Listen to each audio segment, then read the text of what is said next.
Hello students, welcome back in your science class. We are discussing chapter force and pressure. Under this chapter so far we have studied what is a force, types of force. There are two types of force, contact force and non-contact force. Contact force which act directly when two interacting objects are physical contact with each other, like frictional force, muscular force, and non-contact force, the force which not interacting with each other. The force that act on a body without any physical contact, like gravitational force, electrostatic force, magnetic force. After this we have studied what is a pressure, what is the unit of pressure, and formula. How can we derive pressure? By using formula. Then pressure exerted by liquid and gases on an object, and atmospheric pressure. Today we will discuss some exercise of this chapter. So firstly we will do fill in the blanks.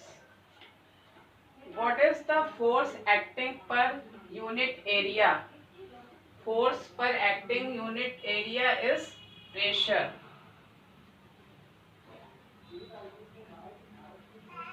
The SI unit of pressure is Newton per meter square or Pascal. The pressure exerted by liquids with depth. So as depth increases, the pressure exerted by liquids also increases.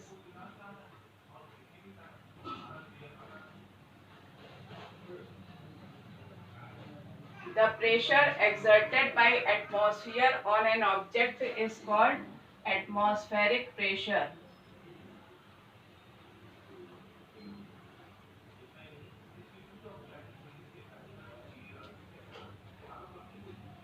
Magnetic and gravitational forces are the types of non-contact force.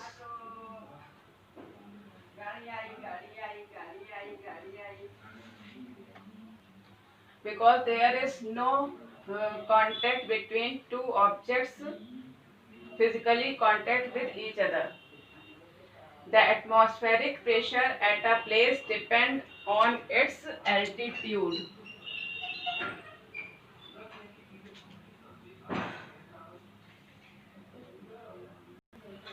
Second question is MCQs. An example of a contact force is magnetic force, electrostatic force, gravitational force, and frictional force.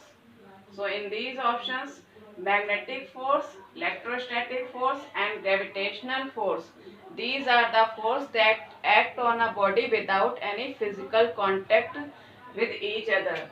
So D option is correct. Frictional force is an example of a contact force.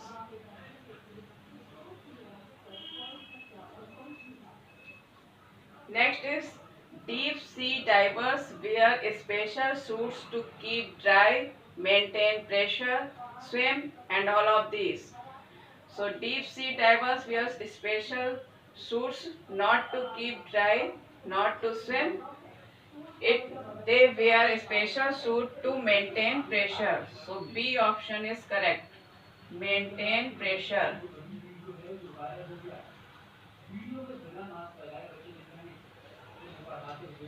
Third, third is the pressure exerted by liquid. Options are decreases with depth, increases with depth, does not change with depth, and remains constant. So the pressure exerted by liquids increases with depth. I have shown you through one activity that there are different holes at different depth. When water rushes out from these holes, the lower holes of the lowermost part rushes goes farther from the wall of the container.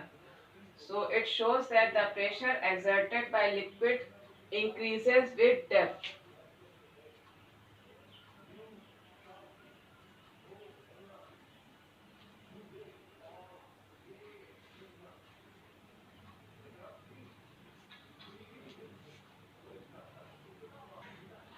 Next is, with the increase in altitude, the atmospheric pressure. Options are decreases, increases, remain same, and none of these. So as we go high, at high places, atmospheric pressure decreases. So option A is correct, decreases. Next is, frictional force brings about a change in the shape of an object, the speed of an object, the direction of an object, and all of these. So frictional force brings about a change in the speed of an object.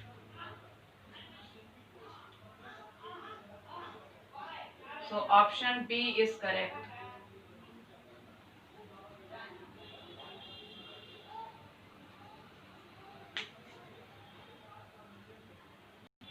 Because frictional force stops a moving object or slows down the speed of an object. So it brings about a change in the speed of an object. Next is, give reasons. Mountaineers often suffer from nosebleed at high altitudes. Altitudes. It is because as we go to places at high altitudes, atmospheric pressure decreases. So the pressure exerted by the blood in our body becomes higher than the pressure exerted by the atmospheric pressure outside the body. So nosebleed starts. Next is, it is easier to cut an apple with a sharp knife than a blunt one. It is because sharp knife reduces the area of contact and more pressure on the surface to be cut is applied.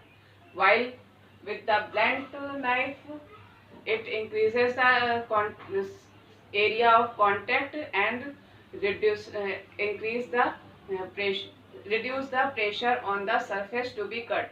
So it is easier to cut an apple with a sharp knife than a blunt one.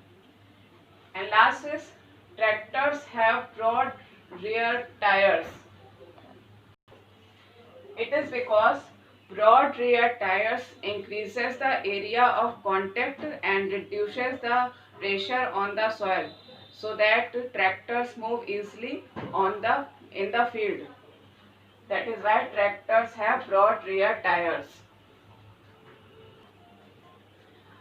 So do these exercises in your copy and prepare this chapter for test. Thank you. Have a nice day.